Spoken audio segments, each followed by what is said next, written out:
এই যে আন্দোলন বৈষম্যের বিরুদ্ধে, সুশাসনের পক্ষে, সাম্যতা, ন্যায্যতা, সামাজিক ন্যায় বিচার প্রতিষ্ঠার লক্ষ্যে যেটা হয়েছিল, আমরা তো বিএনপিকেও তো আমরা দেখেছি সেই জিনিসটার। এরশাদ পতনের পর বিএনপি তো ক্ষমতায় ছিল দুইবার, এই 2008-এর পূর্বে, কিন্তু সেখানে গুণগত পরিবর্তন কিন্তু বিএনপি করতে পারে না। এটা হলো বাস্তব কথা। আওয়ামী লীগকে জনগণের কাছ থেকে সে যেভাবে বিতাড়িত হয়েছে, এটা আমার মনে হয় যে আগামী 20-25 বছর 30 বছরে তারা রিগেইন করতে পারবে। আরেকটা প্রজন্ম আসবে ভবিষ্যতে, যদি এটা তার নতুন স্বপ্ন, নতুন বাস্তব পরিকল্পনা নিয়ে আসে, তাহলে হয়তো কিছুটা ই করতে। কথা হচ্ছে যে যে এটা তো সত্যি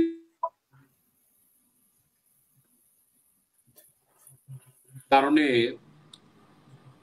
শেখ মুজিবের মৃত্যুর পর জিয়াউর রহমানের উত্থান ছিল ইতিহাসের অনিবার্যতা, এবং জিয়াউর রহমান এদেশের জনগণের জনমানুষের রাজনীতি করেছিল।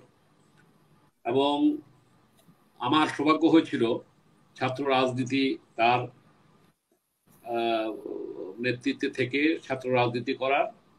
পরবর্তীতে যদিও সেই সুযোগ হয় নাই, যাই হোক সেই প্রসঙ্গ অন্য সময় আলোচনা করব।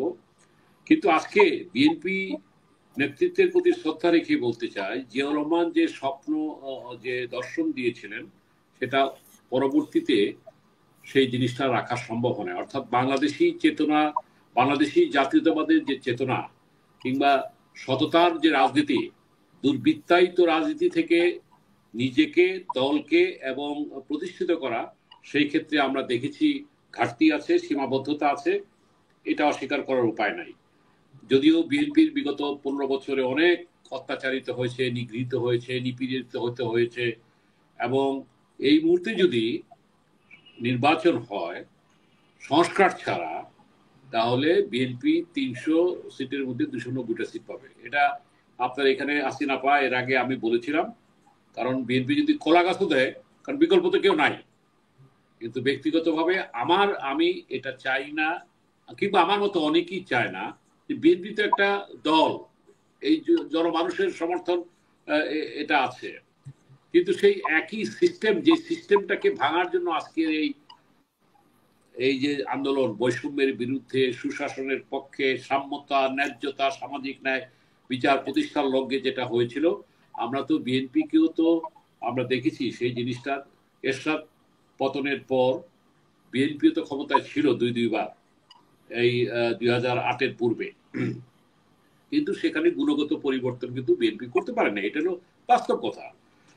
যদিও বিএনপির সাথে আওয়ামী লীগ তুলনা হয় না, আওয়ামী লীগে তো এক পরস্পরের দোষারোপের রাজনীতি করে অনেক জঘন্য কাজ করেছে।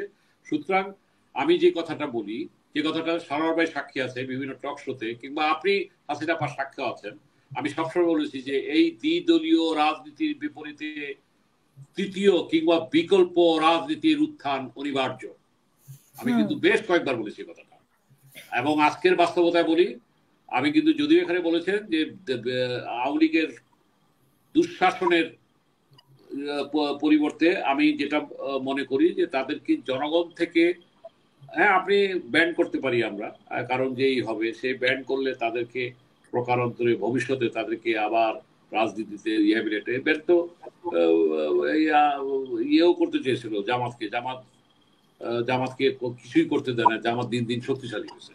সুতরাং আওয়ামী লীগ, এ কথাটা যদিও আমি পূর্বে বলে গিয়েছি, আওয়ামী লীগকে জনগণের কাছ থেকে সে যেভাবে বিতাড়িত হয়েছে, এটা আমার মনে হয় যে আগামী 20-25 বছর 30 বছরে তারা রিগেইন করতে পারবে। আরেকটা প্রজন্ম আসবে ভবিষ্যতে, যদি এটা তার নতুন স্বপ্ন, নতুন বাস্তব পরিকল্পনা নিয়ে আসে, তাহলে হয়তো কিছুটা ই করতে হবে।